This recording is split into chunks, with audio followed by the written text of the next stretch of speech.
अभी तक आपने एस्ट्रो तक को सब्सक्राइब नहीं किया है तो सब्सक्राइब करें, शेयर करें और ज्यादा से ज्यादा कमेंट्स करें। कई मंगलकारी योग में मनाई जाएगी पुत्रदा एकादशी। संतान सुख का मिलेगा वरदान। नमस्कार, मैं हूं डॉक्टर श्रीपति त्रिपाठी। इस वर्ष पुत्रदा एकादशी शुक्रवार के दिन पड़ रही है, जो शुक्रवार एकादशी का संयोग अत्यंत ही फलदायक माना जाता है।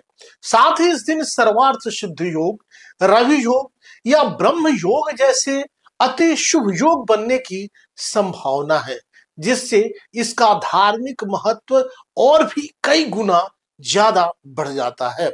पुत्रदा एकादशी प्रत्येक वर्ष श्रावण में यह मनाई जाती है। यह पर्व जगत के पालनहार भगवान विष्णु को पूर्णतः समर्पित होता है। इस शुभ अवसर पर लक्ष्मी नारायण जी की पूजा की जाती है। साथ ही संतान या पुत्र प्राप्ति के लिए एकादशी का व्रत रखा जाता है। इस व्रत को करने से व्रती मतलब जो दंपत्ति हैं उनको पुत्र रत्न की प्राप्ति होती है। सनातन शास्त्रों में निहित है कि पुत्रदा एकादशी व्रत करने से साधक की हर मनोकामना पूरी होती है। साथ ही घर में सुख, समृद्धि एवं खुशहाली आती है। इसके लिए साधक श्रद्धा भाव से एकादशी के दिन लक्ष्मी नारायण जी की पूजा करते हैं। श्रावण माह के शुक्ल पक्ष की 10वीं तिथि के अगले दिन पुत्रदा एकादशी मनाई जाती है। इस शुभ अवसर पर लक्ष्मी नारायण जी की भक्ति भाव से पूजा की जाती है। पुत्रदा एकादशी पर्व का महत्व सावन महीने में पड़ने के चलते और बढ़ जाता है। शास्त्रों में निहित है कि इस व्रत को करने से पुत्र रत्न की प्राप्ति होती है।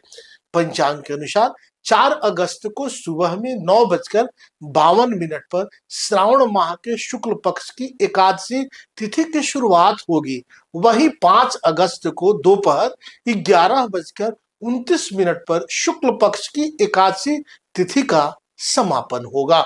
इस प्रकार 5 अगस्त को पुत्रदा एकादशी मनाई जाएगी। वहीं 4 अगस्त को सावन महीने का अंतिम सोमवार का व्रत मनाया जाएगा। पुत्रदा एकादशी व्रत और पूजा विधि जानिए। ब्रह्म मुहूर्त में स्नान करने के बाद संकल्प करें, स्वच्छ वस्त्र पहने और व्रत का संकल्प लें। पूजा सामग्री एकत्र करें।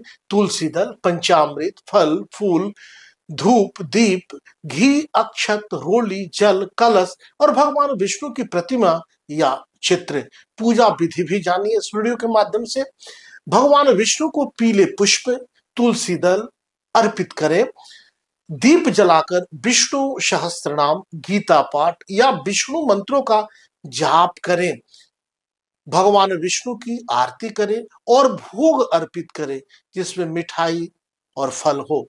रात्रि में जागरण करें और विष्णु सहस्त्र नाम का पाठ करें। यह व्रत निर्जल, फलाहार या जल के साथ भी रखा जा सकता है।